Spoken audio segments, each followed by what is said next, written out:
A pergunta que todo mundo já fez: se Deus é bom, então por que existe tanta dor? Por que crianças morrem? Por que pessoas boas sofrem doenças cruéis? Por que existe guerra, abuso, tragédia, luto? Essa pergunta em algum momento da vida já passou pela cabeça de todo mundo. E talvez hoje esteja passando pela sua. Bem-vindo ao canal Fala Senhor. Aqui, fé enfrenta as perguntas difíceis de frente, com razão, coração e esperança. Olha só, não importa se você é cristão, ateu ou alguém cheio de dúvidas. Quando o sofrimento bate à porta, a dor não pergunta sua religião. Ela simplesmente entra e junto com ela vêm as perguntas que ninguém gosta de fazer em voz alta. Onde está Deus nisso tudo? Se Ele é amor, por que parece tão distante? Mas, e se eu te dissesse que o sofrimento não é uma prova contra Deus, mas um sintoma de que algo se perdeu? A Bíblia diz isso em Gênesis 1:31, que tudo o que Deus criou era muito bom. A criação era perfeita, harmoniosa, cheia de vida, mas essa perfeição não durou. O ser humano escolheu desobedecer, não apenas caiu, ele arrastou consigo toda a criação. Romanos 8:22 diz: toda a criação geme, como se o próprio universo sentisse saudade de algo que foi quebrado. Quantas vezes você só parou para refletir ou para pensar quando doeu? O sofrimento nos obriga a olhar para dentro, a reconhecer nossa fragilidade, a perceber o quanto somos pequenos e o quanto precisamos de algo ou de alguém maior. E é esse ponto que surge uma pergunta poderosa: e se Deus não for culpado pela dor, mas sim a resposta para ela? Se essa pergunta te tocou, escreve aqui nos comentários. Eu quero entender esse Deus. Na próxima parte, a gente vai mergulhar no momento mais humano e mais divino da história, quando Deus decidiu não apenas ver o sofrimento, mas entrar nele. Quando Deus chorou. A gente costuma imaginar Deus como alguém distante, sentado num trono lá no alto, olhando tudo de longe sem se envolver. Mas e se eu te dissesse que Deus chorou? Sim. Jesus, o próprio Filho de Deus, chorou. Em 1 João 1:35 é o versículo mais curto e talvez um dos mais profundos de toda a Bíblia. Jesus chorou. E ele chorou diante do túmulo de Lázaro, mesmo sabendo que o ressuscitaria minutos depois. Por quê? Porque Jesus não é indiferente à nossa dor. Ele sente, ele se compadece, ele entra na história com o coração aberto. Na cruz, ele não apenas morreu, ele carregou toda a dor, todo o pecado, toda a injustiça do mundo. Isaías 53:4-5 declara: verdadeiramente, ele tomou sobre si as nossas dores e pelas suas feridas fomos curados. Isso muda tudo. Nenhuma outra fé afirma que Deus sangrou, que Deus foi traído, espancado e crucificado, que ele gritou de angústia e sentiu o abandono. O Criador do universo, com sede, com medo, com lágrimas nos olhos, com o coração dilacerado, e tudo isso por amor. Ele não apenas entende o seu sofrimento, ele já passou por ele. E mais do que isso, ele venceu. A ressurreição de Jesus não foi só um milagre, foi uma declaração de guerra contra a morte. Quando ele saiu do túmulo, estava dizendo ao mundo: eu carrego as chaves da morte e do inferno. Vivo pelos séculos dos séculos. Apocalipse 1:18. Jesus não fugiu do sofrimento, ele atravessou por dentro dele e saiu do outro lado. E é por isso que mesmo quando tudo parece perdido, ainda existe esperança, porque quem segue Jesus não está sozinho na dor. Ele entra na dor com você, ele caminha com você e no tempo certo, ele transforma o pranto em alegria. Mas isso nos leva ao outro mistério. E se o sofrimento não for só um fardo, mas também uma ferramenta? Na próxima parte, a gente vai refletir sobre como a dor pode nos ensinar, moldar e até nos aproximar mais de Deus do que momentos bons, por exemplo. Antes disso, me conta aqui, você já viveu um momento em que só restava Deus, onde tudo desabou, mas mesmo assim você sentiu que Ele estava ali? Escreve nos comentários. Sua história pode ser a esperança de alguém. Quando a dor ensina o que o conforto esconde. Sabe aquele momento em que tudo dá errado? Você perde alguém, ou perde algo, ou sente que perdeu até a si mesmo. É ali, nesse instante de quebra, que uma verdade dolorosa começa a aparecer. O sofrimento ensina o que o conforto esconde. Hebreus 12:11 diz: nenhuma disciplina parece ser motivo de alegria no momento, mas sim de tristeza. Mais tarde, porém, produz fruto de justiça e paz. E é isso. A dor pode ser o professor que você nunca quis, mas talvez o único que conseguiria te acordar. Quantas vezes você cresceu como pessoa? Não foi na calmaria, mas no caos. Pense em alguém que enfrentou um câncer e descobriu o valor da vida. Ou aquela mãe que perdeu tudo numa enchente e encontrou na fé a força para recomeçar. Histórias assim mostram que muitas vezes a dor revela riquezas escondidas.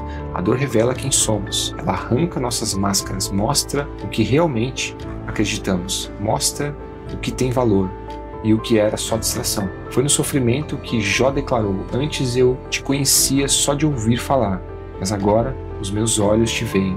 Jó 42:5. C.S. Lewis disse com sabedoria: o sofrimento é o megafone de Deus para acordar um mundo surdo. Mas talvez você pergunte: Deus precisa me fazer sofrer para falar comigo? Não, Deus não precisa, mas Ele usa. Ele transforma o mal em bem, redime o que parecia perdido, tira a vida até de lugares onde só havia luto. É como o ouro no fogo, só no calor intenso ele é purificado. E às vezes é só quando tudo desmorona que a gente olha para o alto, mas o mais belo é isso: Deus não apenas permite a dor, Ele caminha com você por dentro dela. Ele não aponta o caminho de longe, Ele vai na frente. E isso nos leva a uma verdade ainda mais profunda. A dor não apenas ensina, ela nos conecta. Mas antes da próxima parte, me responde aqui: qual foi a maior lição que a dor já te ensinou?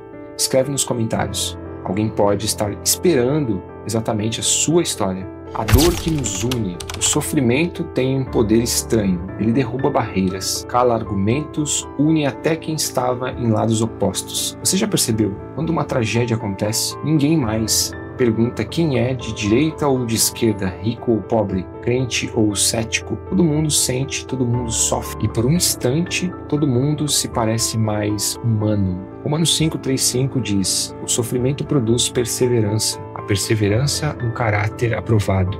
E o caráter, esperança. E a esperança não nos decepciona. Na dor, a gente muda o ritmo, a gente para de correr, de fingir, escuta melhor, abraça mais forte, ora com mais verdade. A dor nos transforma por dentro e nos conecta por fora. Foi na dor que Jesus se fez próximo, e é na dor que a gente se aproxima uns dos outros. Pensa no hospital, numa fila de velório, num abrigo, depois de um desastre. Nesses lugares ninguém disputa status, todos estão vulneráveis, todos buscando conforto, todos precisam de esperança. E às vezes é ali, no ponto mais frágil, que nascem os vínculos mais profundos. A dor pode até te isolar por fora, mas ela abre portas por dentro, portas para o outro e portas para Deus. E muitas vezes é no abraço da comunidade, numa oração silenciosa no hospital, ou uma cesta básica entregue com carinho, que a gente sente o cuidado de Deus. Afinal, a igreja não é um clube de perfeitos, é um hospital de feridos. Ela chora com os que choram e carrega fardos uns dos outros. E se essa dor que você está vivendo agora for justamente o terreno onde algo novo vai florescer, algo que vai te fazer olhar para dentro, algo que vai te fazer olhar para o outro com mais empatia, algo que vai curar não só você, mas também quem estiver ao seu lado. Na próxima parte a gente vai refletir sobre uma pergunta profunda: e se a única alternativa a um mundo com sofrimento fosse um mundo sem liberdade? Enquanto isso, me conta aqui, você já viveu um momento em que a dor te aproximou de alguém ou de Deus? Pode ser que seu comentário seja a ponte que alguém precisa atravessar hoje. E se Deus tivesse criado um mundo sem dor? Vamos fazer um exercício rápido de imaginação? E se Deus tivesse criado um mundo onde ninguém nunca sofresse, onde não existisse dor, tristeza nem perda? Parece perfeito, né? Mas agora pensa comigo. Nesse mundo, ninguém poderia fazer escolhas ruins, porque toda escolha errada causaria dor. E para eliminar a dor, Deus teria que impedir toda decisão errada. Isso significa que não haveria liberdade de verdade. Você não poderia mentir, nem machucar, nem errar. Na verdade, você nem poderia escolher. Seria como um robô programado para sempre fazer o que é certo. Mas o amor não pode ser programado. O amor de verdade exige liberdade. E liberdade real carrega o risco da dor. Deus nos criou à sua imagem, e isso inclui a capacidade de pensar, de decidir, de amar e sim, de errar. O sofrimento muitas vezes é o preço da liberdade, não porque Deus gosta da dor, mas porque Ele valoriza tanto o amor que prefere o risco da rejeição, a ilusão de um controle absoluto. E mais, Deus não apenas deu liberdade, Ele assumiu as consequências mais pesadas dela. Na cruz, Jesus carregou o peso das nossas escolhas erradas. Ele se entregou por amor, não para eliminar toda a dor agora, mas para garantir que a dor não será para sempre. Apocalipse 21:4 promete: Ele enxugará dos seus olhos toda lágrima, não haverá morte, nem pranto, nem dor. Essa promessa só faz sentido porque hoje ainda há lágrimas, mas elas têm prazo de validade. A liberdade foi o caminho, mas o amor é o destino. Na próxima parte, a gente vai olhar para esse mundo rachado e ver que, apesar das rachaduras, ainda há beleza, bondade, pistas do Criador espalhadas por toda parte. Mas antes disso, me responde: você preferiria um mundo com liberdade, mesmo com o risco da dor, ou um mundo sem escolhas reais, mas sem sofrimento? Comenta aqui. Vamos refletir juntos. A rachadura não apaga o quadro. Você já viu um quadro antigo, todo rachado, desgastado pelo tempo, mas ainda assim belo? É isso que o mundo é. Apesar da dor, apesar das injustiças, apesar das tragédias, o mundo continua carregando traços de beleza, de bondade, de amor. Pensa bem, você já riu hoje? Já recebeu um abraço sincero? Ouviu uma música que te tocou? Viu um pôr do sol que te fez parar por uns instantes? Essas coisas não são pequenas, são lembretes, são sinais de que mesmo rachado, o quadro original ainda está lá e o artista continua presente. A Bíblia nunca disse que o mal seria a regra, ela disse que o mal é uma distorção, uma rachadura numa obra-prima. E o mais impressionante, a maior parte da nossa vida não é feita de tragédias, mas de momentos comuns. E é nesses momentos simples que Deus também está. Salmos 33:5 declara: a terra está cheia de bondade do Senhor. Você já reparou nisso? O sorriso de uma criança, o gesto de perdão inesperado, um reencontro depois de tanto tempo, a comida quentinha num dia frio. A bondade ainda existe e ela não veio do nada. Ela é um reflexo daquele que criou tudo bom. O mal grita, mas o bem permanece. E se o mal nos incomoda tanto, é porque ainda sabemos, lá no fundo, que é justo. E esse senso de justiça, essa sensibilidade ao bem, é a imagem de Deus pulsando dentro de nós. Mas aí surge uma nova pergunta. Se o bem ainda existe, então o sofrimento não precisa ser o fim da história, certo? Na próxima parte a gente vai falar sobre o momento mais chocante de todos, quando Deus não apenas viu o sofrimento, mas se entregou a ele. E isso muda tudo. Antes disso, compartilhe aqui nos comentários qual foi o momento mais simples, mas mais marcante de bondade que você viveu nos últimos dias. Às vezes, é nesses detalhes que Deus mais se revela, o sofrimento de Deus. Até aqui, a gente viu que o sofrimento existe, que ele é consequência de um mundo quebrado, que nasce da liberdade, mas também pode ensinar, moldar, unir. Agora a gente chega num ponto que muda tudo, porque diferente do que muitos pensam, Deus não ficou observando de longe. Ele não assistiu à dor da humanidade como quem vê um filme triste do céu. Ele entrou na história e entrou pela porta mais estreita, a dor. Jesus chorou, Jesus sofreu, Jesus foi rejeitado, traído, espancado. E Jesus foi pendurado numa cruz, como um criminoso, mesmo sendo inocente. Mas ele não foi pego de surpresa, ele foi por vontade própria. Isaías 53 diz: certamente ele tomou sobre si as nossas enfermidades e carregou as nossas dores. Pelas suas feridas fomos curados. Jesus não veio só para ensinar a amar, ele veio para se entregar por amor. Ele não apenas entende a sua dor, ele a carregou na cruz. Ele enfrentou aquilo que mais destrói a alma humana, o pecado, a culpa, a morte. E quando ressuscitou, ele declarou ao universo: vivo pelos séculos dos séculos e carrego comigo as chaves da morte e do inferno. Apocalipse 1:18, como a gente já havia citado. A cruz não foi um acidente, foi um ato deliberado de redenção, não o fim, mas o ponto de virada da história. E é por isso que eu posso te dizer com tudo que tenho, essa dor que você sente não precisa ser o fim. Na verdade, deixa eu te contar uma história. Isso que você ouviu até aqui não é uma teoria para mim. Há pouco tempo, eu e minha esposa enfrentamos a maior dor das nossas vidas. Nosso filho, Bernardo, nasceu direto nos braços de Deus. A dor foi real, profunda, inexplicável. Um silêncio que parecia não ter fim.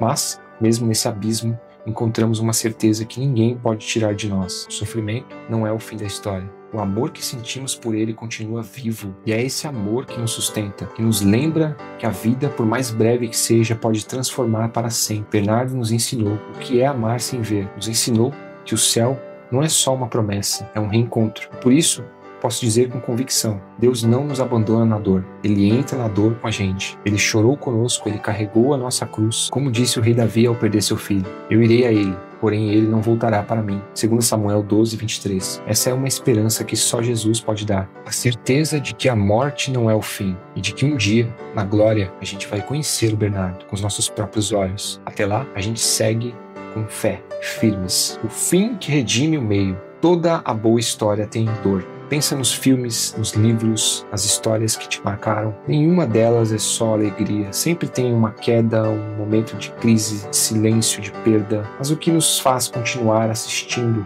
é a esperança de um final que faça tudo valer a pena. A vida é igual. A Bíblia diz em Apocalipse 21:4: Deus enxugará dos olhos toda lágrima. Não haverá mais morte, nem pranto, nem clamor, nem dor, porque tudo isso vai passar. O sofrimento é real, mas ele tem prazo de validade. E sabe o que isso significa?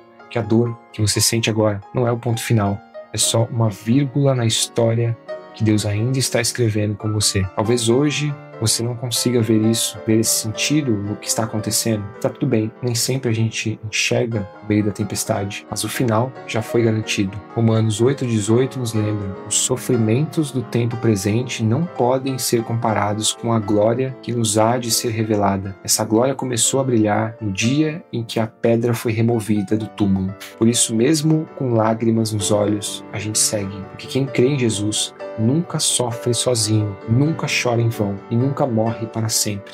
Se hoje, no meio da dor, algo dentro de você está despertando, se essa mensagem acendeu uma chama, mesmo que pequena, talvez seja o Espírito Santo te chamando. Você não precisa entender tudo agora, só precisa dar um passo. E se esse passo for abrir o coração, mesmo com palavras frágeis, então repita comigo, aí mesmo onde você está: Senhor Deus, eu não aguento mais sozinho. Eu carrego dores, não entendo, perdas que me machucam, silêncios que me assustam, mas hoje, mesmo sem entender tudo, eu escolho confiar em Ti. Entra na minha história, Jesus. Cura o meu coração quebrado, perdoa os meus pecados, me dá uma nova vida contigo. Eu te entrego minha dor, minha alma, meu futuro. Me ensina a caminhar contigo. Me mostra que a cruz não foi em vão, que a ressurreição é real e que o amor venceu a morte. Eu recebo essa esperança e mesmo com lágrimas, eu declaro: Tu és meu Deus. Hoje eu volto para casa. Amém. Se você orou isso com sinceridade, saiba que o céu se alegra por você. Agora comenta aqui embaixo: eu quero esse recomeço. A gente quer caminhar com você, porque às vezes tudo o que você precisa é ser lembrado de que Deus ainda está escrevendo a sua história. Se esse vídeo falou com você, deixa seu like, se inscreve aqui no canal Fala Senhor e compartilha com alguém que esteja sofrendo. Essa mensagem pode ser o abraço que essa pessoa precisa hoje. E me conta aqui nos comentários qual parte desse vídeo mais tocou o seu coração. O que Deus falou com você no meio da sua dor. A gente se vê no próximo vídeo. E até lá, nunca se esqueça de pedir: Fala Senhor, não o porquê da dor, mas o pra quê eu estou sendo moldado por ela. Até o próximo vídeo. Que a graça e a paz do nosso Senhor Jesus Cristo esteja com vocês.